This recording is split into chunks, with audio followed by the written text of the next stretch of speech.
Now, here in the U.S., House Democrats are proposing that the wealthiest Americans shoulder most of the cost to reform health care.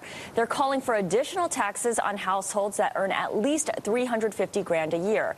If the plan is approved, House Democrats say 97% of Americans would have health insurance by 2019. So breaking it down, the Democrats' plan calls for a 5.4% surtax on couples earning more than $1 million. Those making at least $500,000 would pay 1.5% more in tax, and there would be a 1% tax on households making at least $350,000. The surtax would also apply to capital gains as well as dividends. House Ways and Means Committee Chair Charlie Rangel says that lawmakers chose the surtax because it would cause the least amount of pain to the least amount of people. House Democratic leaders say they are on target to meet President Obama's deadline to pass a health care bill. Inaction is not an option for us.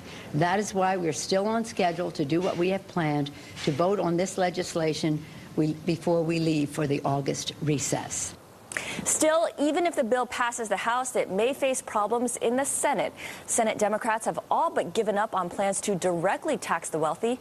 Senator Ben Nelson, he's a Democrat from Nebraska, says he does not hear support for the millionaire's tax in his state because his constituents hope to, quote, get there someday themselves.